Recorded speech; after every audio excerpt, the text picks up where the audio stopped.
사람이 예수 그리스도를 구주로 영접하는 순간 그 심령에는 놀라운 변화가 일어납니다. 그것은 바로 성령께서 임하여 주심으로 죄로 물들었던 우리의 영혼이 거룩하게 구별되는 것입니다. 이 역사를 통해서 성도된 우리는 죄의 권세에서 벗어나고 하나님의 자녀라는 새로운 신분을 얻게 됩니다.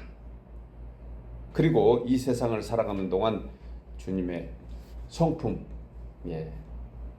거룩함을 닮아가는 성화의 여정이 시작됩니다. 신약 성경은 이 내용을 아주 중요하게 또 구체적으로 말씀해 주고 있는 부분입니다. 그 가운데 예수님께서 친히 말씀하신 요한복음 3장의 니고데모와의 대화 속에서 주님은 우리에게 어떻게 거듭나는가, 어떻게 하나님의 사람이 거룩함을 입고 사는가에 대한 말씀을 해주고 있습니다. 요한복음 3장 21절에 보면요, 진리를 따르는 자는 빛으로 오나니 이는 그 행위가 하나님 안에서 행한 것임을 나타내려 함이라. 예수 그리스도를 구주로 믿는 사람에게는 그 가운데 빛이 이미 임했고 또 그 빛을 따라가도록 하나님이 인도해 주신다는 것입니다. 저는 이 내용을 생각할 때마다 사자성어 중에 동기감흥, 같은 것끼리 소리 난다. 같은 것. 돌은 돌끼리 소리 나고요. 구리는 구리끼리 소리 납니다. 그래서 철은 철로 소리 난다. 이래서 동기감흥이라는 그러한 사자성어가 생겼는데요. 여러분, 하나님의 사람으로 살 수 있도록 만들어진 것은 하나님 우리 안에서 함께 계시기 때문인 줄 믿습니다. 우리가 뭘 해서 하나님이 함께 하시는 것이 아니고 하나님이 함께 하심으로 우리는 빛 가운데 살 수 있는 사람이 된 것입니다. 이 말씀에서 참으로 힘이 되고 위로가 되는 말씀이 무엇일까요? 주를 믿는 자답게 살게 하신다. 성령께서 역사하시면 주를 믿는 자답게 살게 하신다는 거예요. 저는 이 말씀이 너무너무 위로가 됩니다. 때로는 어떤 분들은 이 말씀을 들을 때 부담이 된다고 하는 분들도 있습니다. 왜냐하면 주님께 죄송한 생각이 더 많이 드니, 믿는 자답게 살지 못한 것 같으니 그렇게 표현하는 사람도 있습니다. 그런데요, 예수님은 이 말씀에 앞서 거룩하신 성령께서 그렇게 되도록 역사하신다는 거예요. 믿으십니까? 이 말씀을 요한 1서 3장 9절에서 이렇게 얘기합니다. 하나님께로부터 난 자마다 죄를 짓지 아니하나니. 와, 기가 막힌 말씀 아니에요. 이는 하나님의 씨가 그 속에 거함이로다. 성령께서 함께 하신다는 거예요. 그리고 그도 범죄하지 못한 것은 하나님께로부터 났음이라고 말씀해 주고 있습니다. 여러분, 참으로 가슴 벅찬 은혜의 말씀이며 선포인 줄 믿습니다. 따라서 성경은 거룩한 영을 성결의 영이다 이렇게 표현합니다. 이는 구별되어 있다는 거예요. 구별되어 있다. 하나님의 은혜로 원죄에서 깨끗함을 입고 세상과 구별되어 살아가도록 해 주신다는 것입니다. 그러므로 중요한 것은 하나님께서 우리를 선택하여 주의 자녀 삼으시고 죄와 구별하여 살도록 지속적으로 우리에게 그러한 권능을 베풀어 주십니다. 그래서 우리는 정결한 심령으로 살 수 있는 것입니다. 중요한 것은 믿어지시기 바랍니다.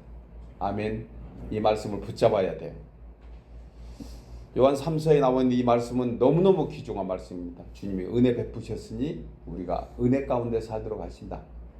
그래서 우리는 우리의 모든 죄와 허물을 이미 사함 받았기에 우리의 삶 가운데서 죄가 우리를 엄습하고 넘어뜨릴 수 없는 사람으로 우리는 되어 있다는 것입니다. 여러분, 사람이 살면서 샤워나 목욕을 통해 몸을 정결케 하듯이 심령에도 거룩한 은혜가 이미 임했지만 또한 매일매일의 삶에서 세상을 살아가면서 생기는 죄와 허물들이 쌓이면 그것을 매일 우리는 씻겨 나가야 합니다. 하나님께서 함께 하심으로 하나님을 믿고 나가는 길에 우리는 서 있어야 되는데 이런 죄들이 가로막혀 있어서 일종의 바이러스가 생겨서 우리는 날마다 리셋해야 합니다. 그래서 일상의 자범죄들을 정결케 하도록 주님께서 인도해 주시고 또한 우리는 그 과정을 밟고 사는데 이것이 성화의 과정이라고 표현합니다. 여러분, 이 과정이 언제까지 되어질까요? 그렇습니다. 육신의 몸을 벗을 때까지예요. 죽을 때까지입니다. 한마디로 죽는 그날까지 이 과정은 지속적으로 돼야 되는 거예요. 따라서 우리의 신앙 여정은요, 성화를 위한 과정으로 매일 이루어지고 있는 줄 믿습니다. 예수님께서 제자 베드로에게 발을 씻겨주시려고 하니까 제자 베드로가 이렇게 주님께 항의하듯이 얘기합니다. 어떻게 주님이 내 발을 씻으십니까? 저는 발을 내어드리지 못합니다. 정말 기가 막힌 심성입니다. 우리도 베드로 같을 거예요. 그때 예수님께서 정말 영적인 말씀을 하십니다. 내가 너의 발을 씻지 아니하면 너는 나와 상관이 없는 사람이다. 목욕한 사람은 발만 씻으면 되느니라.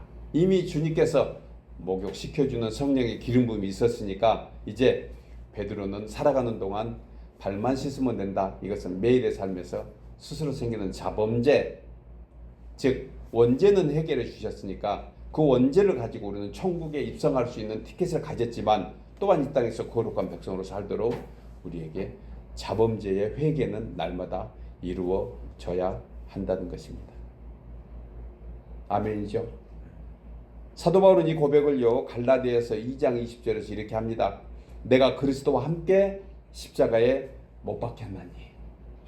그런즉 이제 내가 사는 것은 내가 아니요 오직 내 안에 그리스도께서 사시는 것이라. 이제 내가 육체 가운데 사는 것은 나를 사랑하사 나를 위하여 자기 자신을 버리신 하나님의 아들을 믿는 믿음 안에서 사는 것이다.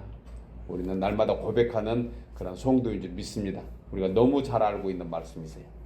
여러분, 이 모두의 고백이 있으므로 날마다 주님과 동행하는 삶이 될 줄 믿습니다.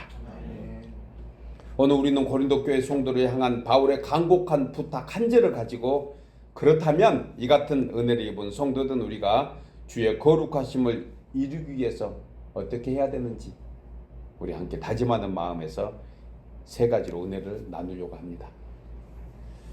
첫째로 주의 거룩하심을 이루기 위해서는 하나님의 언약을 붙잡아야 합니다. 나누어 읽을까요? 주의 거룩하심을 이루기 위해서는 하나님의 언약을 붙잡아야 합니다. 본문 1절 상반절에서 이 말씀을 하고 있습니다. 그런즉 사랑하는 자들아 이 약속을 가진 우리는 이라고 얘기해요. 이 약속을 가진 우리는 이것은 복수형이죠. 우리 모두를. 저는 이것을 이 약속을 가진 나는 이렇게 해석하고 싶습니다. 아멘이죠. 우리 함께 고백합니다. 이 약속을 가진 나는. 예, 본절에서 바울은 주의 거룩하심을 이루기 위해서 먼저 약속이라는 단어를 제시해주고 있습니다. 이 의미는요, 주의 거룩하심은 인간의 노력이나 결심으로 되어지는 것이 아니다라는 거예요. 그 시작도 끝도 오직 하나님의 약속의 말씀으로 이루어진다는 것입니다. 따라서 거룩한 백성으로 살기 위해서는 인간의 노력이나 결심을 추구하기 이전에 하나님의 언약을 붙잡아야 한다는 거예요. 그래서 우리가 가진 거룩의 영, 이것은 하나님께서 친히 우리 가운데 거하시고 우리를 자기 백성으로 삼아주신 언약의 약속이면서 이 약속은 어떤 인간적인 의지나 결단의 성취가 아니고 하나님의 신실하신 약속으로 된 줄 믿습니다. 그래서 성경은 성결의 영이라고 얘기해요. 여러분, 성결의 영은 내적인 변화입니다. 안에서 내적인. 그러면 거룩은 뭘까? 거룩은 조금 범위가 넓어요. 거룩은 그 성결의 영으로 인해서 거룩을 이루어 나가는 외적 영향, 외적인 어떤 행실이 필요하다는 거예요. 그래서 성결과 거룩은 조금 다른 의미로 볼 수가 있는 것입니다. 따라서 성결의 영으로 거룩해진 백성은 이제 거룩을 향한 열매들을 매일 맺어가도록 또한 주님이 말씀으로 이루어 주시는 거예요. 여러분, 하나님은 언약의 하나님이십니다. 믿으십니까? 말씀을 통해서 우리에게 함께 하십니다. 왜냐하면 예수님이 오신 것을 언약에 성취하시기 위함이라고 했습니다. 예수님 자신이 말씀이기 때문에 그래요. 요한복음 1장 1절에 보면요, 태초에 말씀이 계시니라 이 말씀이 하나님과 함께 계셨으니 이 말씀은 곧 하나님이시니라. 이렇게 말씀하시면서 14절에서요, 말씀이 육신이 되어 우리 가운데 거하심에 우리가 그의 영광을 보니 아버지의 독생자의 영광이요 은혜와 진리가 충만하더라고 했습니다. 은혜와 진리가 충만하다는 것은 가득 차고 넘쳐서 완전함으로 더 이상 어떤 다른 조건도 필요 없음을 말씀해 주고 있는 것입니다. 그러므로 거룩함을 향한 성화의 여정은요, 이미 주어진 은혜의 언약 위에 세워지는 말씀의 지속적인 역사이며 응답인 줄 믿습니다. 말씀 붙잡고 있으면 그 말씀 안에서 그것이 운동력이 있고 살아서 역사하는 귀한 은혜가 만들어지는 거예요. 따라서 하나님의 언약인 말씀을 기초로 하지 않는 거룩은 존재하지 않습니다. 있을 수도 없어요. 그러면은 내가 거룩하기 위해서 어떤 다른 신을 대신 믿는다, 내가 어떤 방법으로 거룩함을 추구한다, 이것은 인간의 교만입니다. 자기 노력으로 되는 거예요.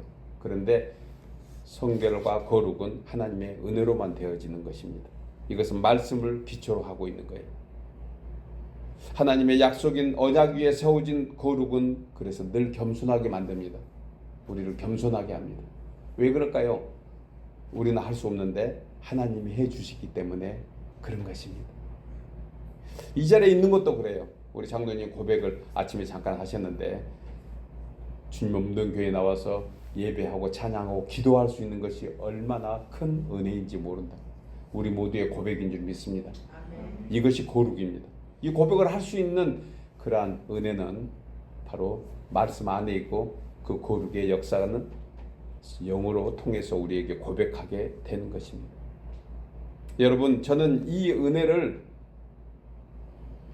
계속해서 받고 있는 성도, 하나님의 영으로 말미암아 거룩해지고 그 거룩함으로 인해서 다시 한번 주의 영광을 나타내고 주의 영광을 나타내니 더 거룩해지는, 이것을 저는 한마디로 선순환의 은혜다라고 고백하고 싶어요. 선순환의 은혜.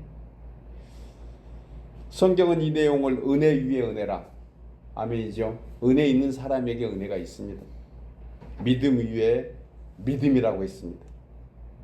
복에 복이 더해지는 것입니다. 언약의 백성만이 이 같은 선순환의 은총으로 살아가는 줄 믿습니다. 언약의 백성 된 것에 감사하십시다. 그래서 바울은 본절에서 이 언약을 받은 성도를 향해서 뭐라고 지칭하죠? 사랑하는 자들아라고 얘기해요. 이 호칭은요, 참으로 중요한 복음의 핵심 진리가 담겨 있습니다. 왜냐하면 이는 그리스도 예수 안에 있는 택함을 입은 성도는 반드시 하나님의 사랑을 받은 존재인 것을 얘기합니다. 그래서 거룩한 신분이 되는 그 조건 중에 가장 중요한 것이 하나님의 사랑 안에 있다는 거예요. 여러분, 성도들, 우리는 거룩해지기 때문에 사랑받는 존재가 아닙니다. 주님의 크고 놀라운 사랑을 받았기에 주의 거룩함을 향해서 살아갈 수 있는 존재가 된 것입니다. 만약에 이 순서가 바뀌잖아요. 그러면 우리의 신앙은 짐이 될 것 같아요. 하나님의 거룩함을 향해서 먼저 인간은 결코 나갈 수 없습니다. 하나님이 붙들어 줘야 돼요. 여러분, 사다리를 생각해 보십시오. 사다리는 세워질 때 어디서 세워져야 되죠? 땅에서 하늘로 세워져야 맞다는 거예요. 그게 사다리입니다. 그런데 하나님께서 야곱에게 사다리를 만들어 주실 때 이게 바로 거룩의 조건이에요. 사다리가 어디서 어디로 세워졌죠? 하늘로부터 땅으로 내려온 거예요. 유일하게 사다리에 대한 말씀을 하셨는데 그 현상을 생각하면 하나님 먼저 은혜 베풀어 주시기 때문에 그 은혜의 사다리로 우리는 올라갈 수 있는 조건을 갖는 것입니다. 여러분, 율법을 통해서 우리는 주님을 만납니다. 그런데 율법이 주는 가장 메시지는 우리는 할 수 없다예요. 너희는 할 수 없다. 그러니 예수님 만나야 할 수 있다. 아멘입니까? 예, 율법을 통해서 거룩한 성령의 은혜를 입는 과정을 받게 됩니다. 분명히 그것도 말씀이니까. 그런데 그보다 더 중요한 말씀은 그것을 완성하는 말씀이 바로 복음인 것이에요. 그래서 율법은 너희는 못하고 내가 너희에게 베푼 은혜를 따라서 너희는 할 수 있다가 바로 복음의 역사인 것입니다.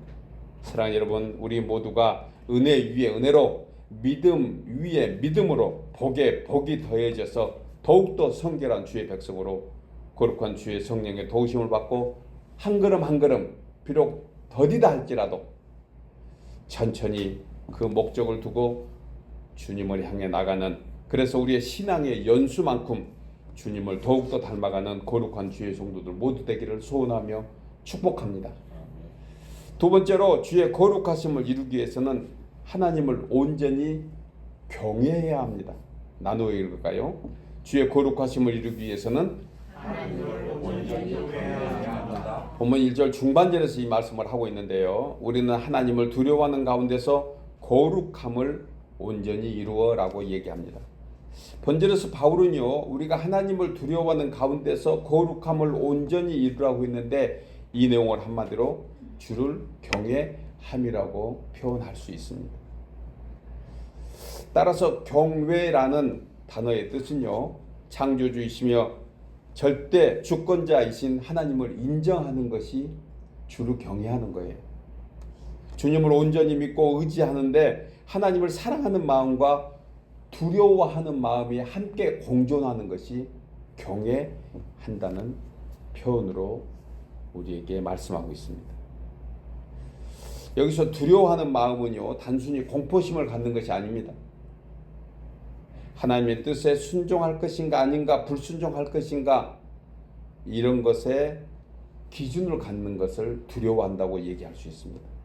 여러분, 순종의 결과는 무엇입니까? 순종의 결과는 당연히 축복입니다. 우리는 불순종의 결과가 어떤 것은 또한 성경에서 분명히 알고 있습니다. 우리는 하나님의 말씀이 임할 때 여러분 그 말씀에 순종함으로 주를 경외해야 합니다. 하나님은 사랑의 하나님이십니다. 믿으십니까? 진실로 그렇습니다. 하나님은 사랑의 하나님이세요. 그런데요, 또한 동일하신 하나님께서 죄에 대해서 벌하시고 악한 행위에 대해서 심판하시는 하나님이십니다. 성경은 이 하나님에 대해서 공의의 하나님이시라고 말씀하고 있습니다.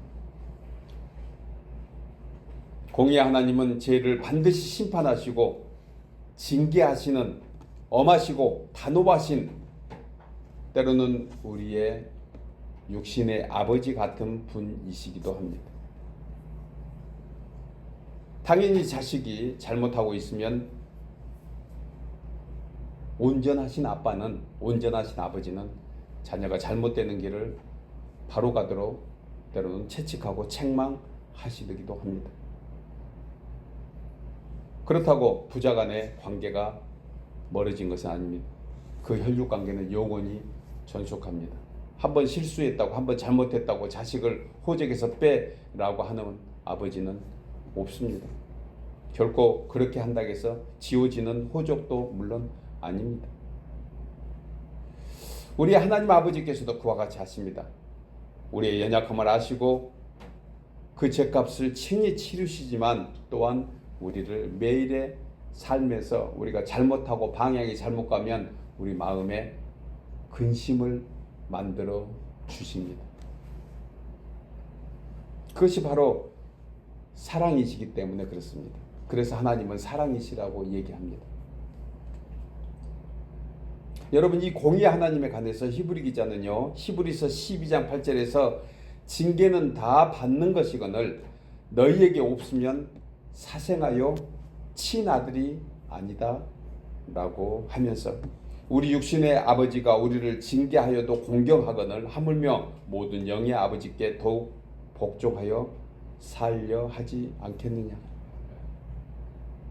이렇게 말씀하시면서 10절에서요. 그들은 잠시 자기의 뜻대로 우리를 징계하였거니와 오직 하나님은 우리의 유익을 위하여 그의 거룩하심에 참여하게 하시느니라고 했습니다. 이 말씀에 이어서 히브리 기자는 무릇 징계가 당신은 즐거워 보이지 않고 슬퍼 보이나 후에 그로 말미암아 연단 받은 자들은 의와 평강의 열매를 맺느니라. 여러분, 성도된 우리의 거룩한 영성은요, 하나님의 사랑 안에서 주님을 두려워함으로 어떤 고난과 시련 속에서도 버려진 자가 아니고 하나님께 참된 자녀로 기르고 주의 자녀로 만들어가는 사랑의 과정, 그것이 있음을 우리는 결코 잊지 말아야 합니다. 하나님의 과정은 우리를 큰 사랑으로 베풀어 주시지만 때로는 우리에게 책망도 채찍도 징계도 하시는 하나님이십니다. 우리는 나에게 사랑만 주시는 하나님을 믿는 것이 아니고 나에게 때로는 잘못된 길을 옳게 가도록 말씀하신 그 하나님을 믿고 사는 성도입니다. 이것이 바로 주를 경외하는 신앙인 줄 믿습니다. 따라서 중요한 것은 거룩함은요, 여러분, 죄를 한 번도 짓지 않는 상태가 아니고요, 죄에 대하여 마음을 돌이키고 태도를 달리하는 것입니다. 날마다 어제보다 더 좋은 신앙이 오늘이 되고 오늘보다 더 나은 신앙이 내일을 향해 가도록 우리는 되어지는 사람들인 것입니다. 그래서 신앙이 성숙할수록 우리는 죄에 대해서 더 민감하게 됩니다. 여러분도 그런 마음인 줄 믿습니다. 예전에는 별반 문제 안 됐습니다. 그냥 감정대로 성질대로 하고 싶은 대로 예전은 했습니다. 그런데 예배가 더해지고 기도와 말씀이 더해지고 신앙의 연륜이 더해지고 직분을 받는 그러한 순간이 더해지니 예전과 달라집니다. 한 번 더 참게 되고 한 번 더 생각하게 되고, 이것이 바로 우리 성도의 모습이 아니겠습니까? 여러분, 이런 마음속에 은혜는 더 큰 은혜로 이어지는 것입니다. 그래서 이제는 대수롭지 않게 넘어갔던 성경 말씀 한마디, 일상에서 일어나는 소소한 일에도 주의 뜻과 섭리가 있는지 돌아보고 생각하게 됩니다.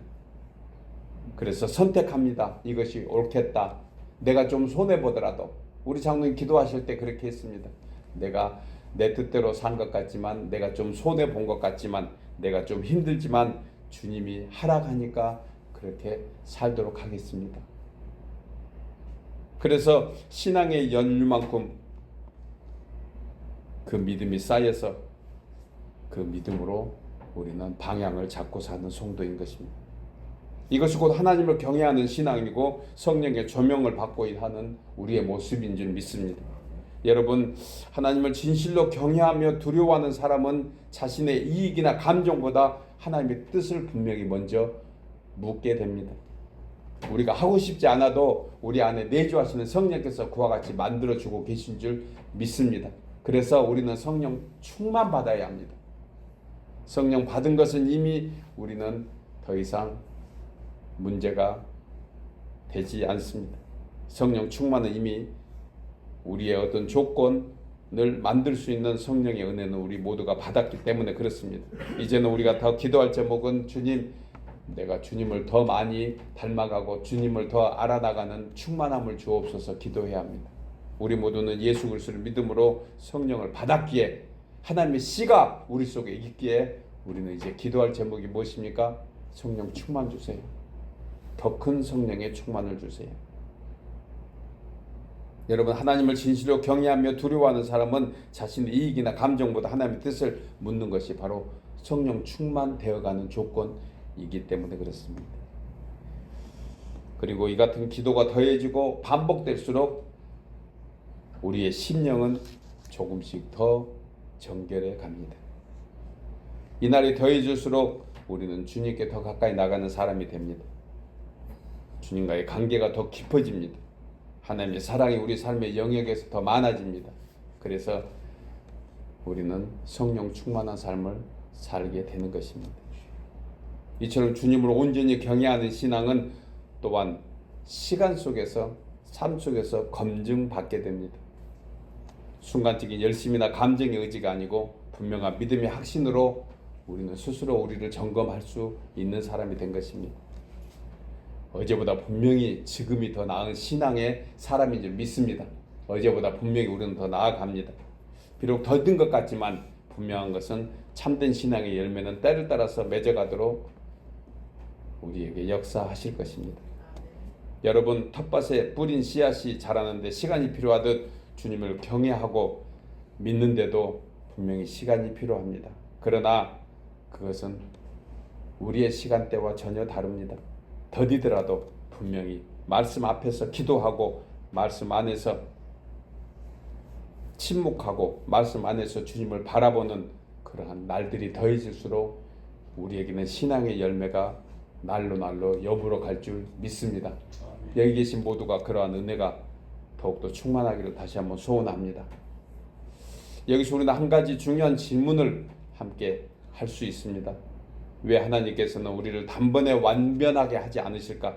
완전한 사람으로 왜 하지 않으셨을까? 그 이유는 분명합니다. 하나님께서는 우리의 거룩함보다 하나님과 함께 가기를 원하고 계십니다. 왜 우리의 소원을 한 번에 다 이루어주지 않을까? 이루어지면 도망갈까봐 그렇습니다. 이루어지면 안 옵니다. 우리는 그렇게 되어진 사람입니다. 그래서 때로는 우리가 은혜를 구하고 우리의 기도의 소원이 있음에도 불구하고 주님은 그것을 하나님의 시간대에 묶어 놨어서 더디하실 수 있습니다. 모두가 그런 것은 아닙니다. 10명의 문둥병자가 예수를 만나서 치료를 받았습니다. 여러분, 그때 몇 사람이 예수님께 돌아왔습니까? 한 사람입니다. 무슨 확률적으로 보면 그냥 10명 중에 한 명이에요. 믿음이 좋았던 그 한 명 우리는 되기를 원합니다. 그런데 사람들은 대부분 9은 은혜 받으면 은혜 받은 것으로 끝나버린다는 것입니다. 그래서 때로는 우리가 기도하는 것도 응답 안 해주신 것도 응답인 줄 믿습니다. 진실로 아멘입니다. 여러분, 내가 기도하고 소원하는 것이 응답 안 된 것을 오히려 감사하는 은혜 충만한 성도 되기를 소원합니다. 이거 진짜 신앙이에요. 이것을 성경은 이렇게 얘기합니다. 그리 아니하실지라도. 다니엘서에서 사드락과 메삭과 아벳느고 세 사람이 그와 같이 고백합니다. 풀무불에서 건지지 아니하실지라도, 그리 아니하실지라도 나는 결코 주님을 경외함을 멈추지 않겠다.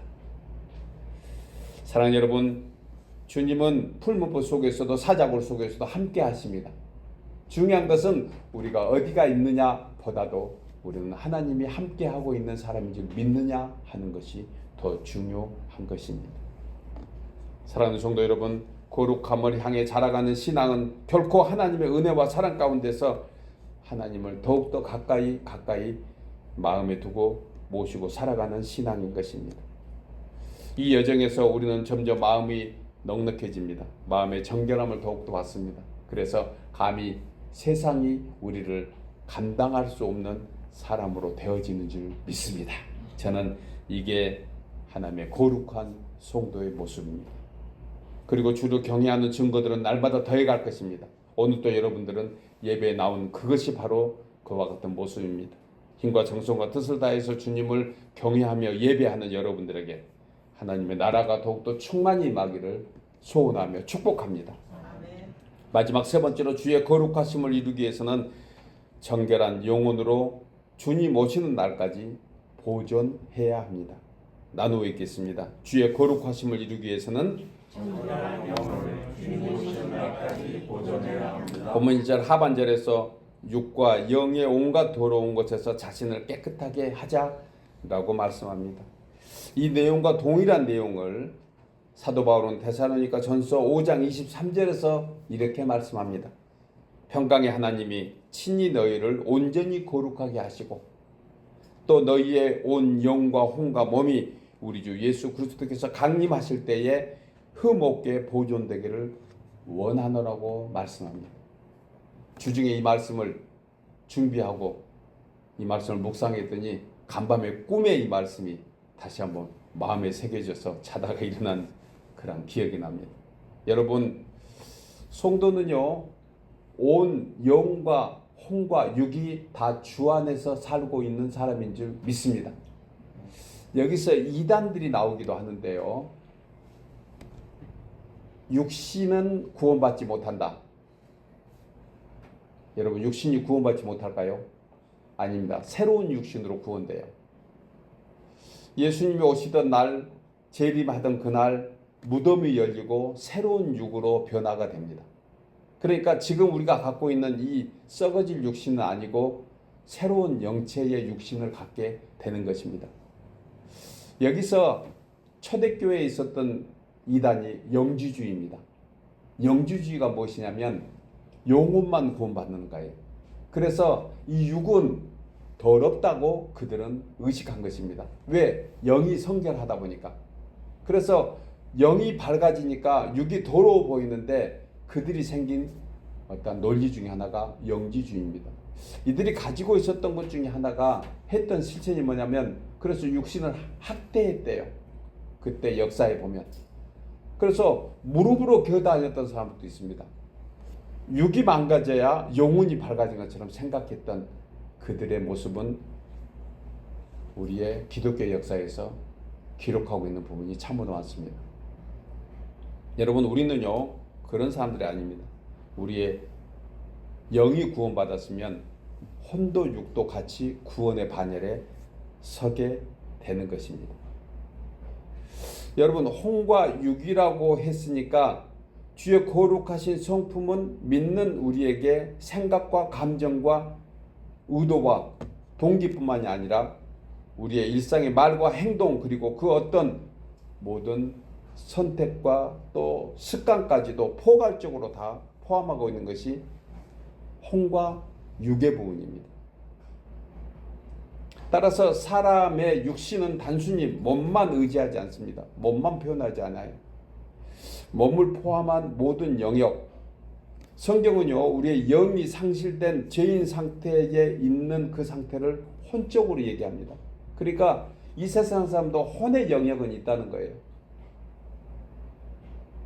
또한 영은요, 하나님과의 관계 속에서 혼의 영역이 포함되어 있습니다. 그래서 표현할 때 영혼이라고 표현한 거예요. 이것은 하나님의 은혜가 있지만 믿음의 결단, 우리의 의지 또한 있어야 된다. 이것은 혼의 영역이거든요. 이 영역을 뚜렷하게 나눌 수는 없습니다. 예, 저도 잘못 얘기하면 이단 되기 싫거든요. 이것을 나누어지지도 않고 나눌 수도 없지만 분명히 성경은 영혼에 대한 얘기도 하고 있고 오늘 사도 바울은 데살로니가 전서 5장에서 분명히 얘기하다 주님이 오시는 그날까지 우리의 영과 혼과 육이 보존되기를 원한다고 했는 것입니다. 여러분, 따라서 거룩함은요, 사람의 구성체인 전체인 영혼 육의 전부를 얘기합니다. 그러므로 일부가 정결해 가는 것이 아니고 전인적인 존재로 우리 하나님 앞에 서기 위해서는 우리는 이 영과 혼과 육이 다 보존되기를 원하는 것입니다. 이 거룩함으로 온전히 이루어가는 것이 바로 우리의 과정입니다. 그래서 신학의 단계에 있는 신학 논리에 담겨 있는 내용은 이미 우리가 그리스도 안에서 구별되어 살기 때문에 여러분 우리의 육신도 강건하기를 주의 이름으로 축복합니다. 사도 요한은 이렇게 얘기하잖아요. 사랑하는 자여, 너희 영혼이 살던 같이 너희가 범사에 살되고 강건하기를 원하노라. 이 강건함은 영과 혼과 육의 모든 영역에 강건하라는 것입니다. 그래서 여러분 주님 만나는 그날까지 아프지 않기를 주의 이름으로 축복합니다. 육신도 아프지 말아야 돼요. 언젠가 말씀드린 것처럼 9988 234 하기를 축복합니다.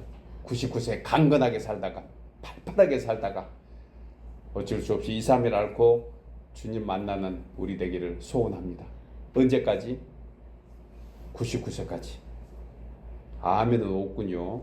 더 살기를 원하신가? 아니면 여러분 우리는요 하나님 만나서 사는 사람이세요. 그래서 정말 말씀 속에 살면은 우리의 육신도 강건해질 줄 믿습니다.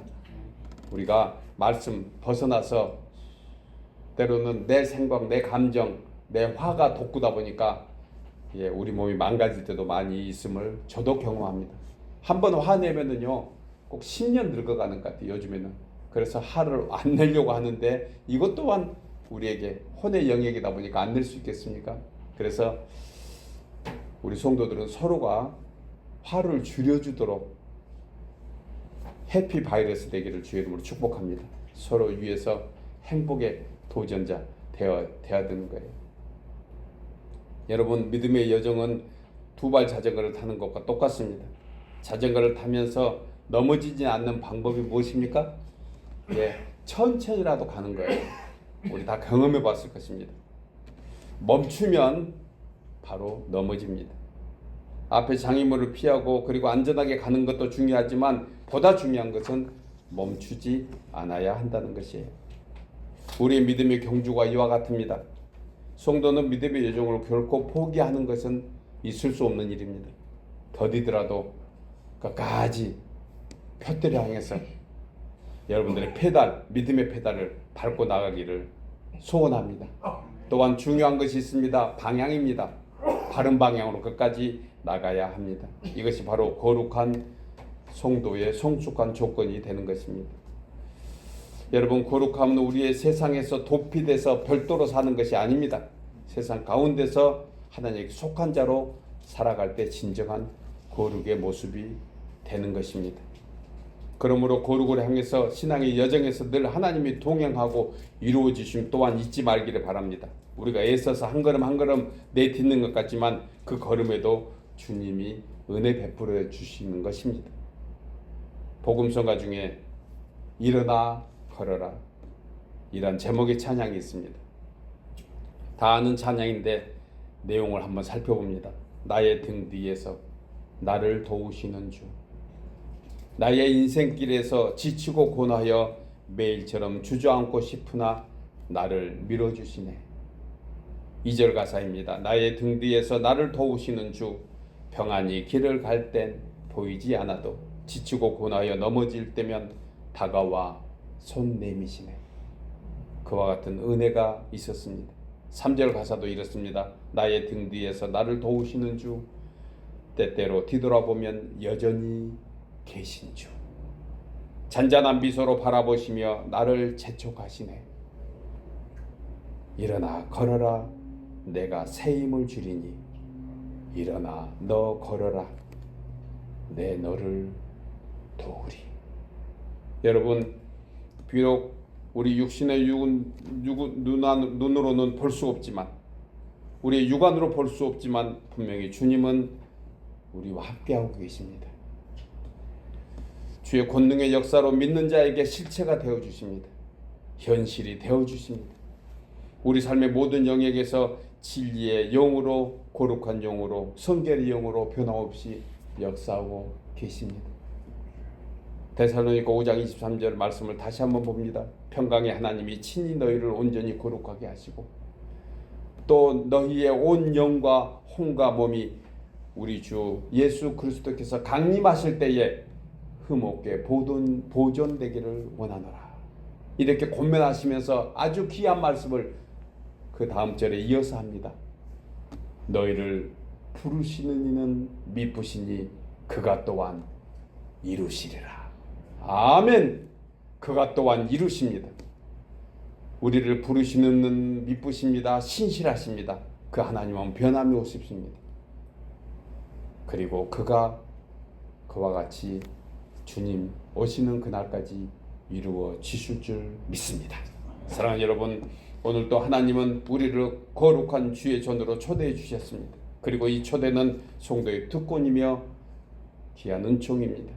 약속을 붙잡은 자로서 하나님을 경외하는 가운데 한 걸음씩 거룩함을 이루어가도록 우리를 끝까지 붙들어 주시고 주의 신실하심이 우리 심령에 변함없으신 은혜가 여러분들의 가정과 일터에 함께 하심으로 주님 오시는 그날까지 여러분들의 온 영과 온 가족이 거룩하도록 되어질 줄 믿고 그러한 성도로 살아가는 여러분 모두 되시기를 주의 이름으로 축복합니다.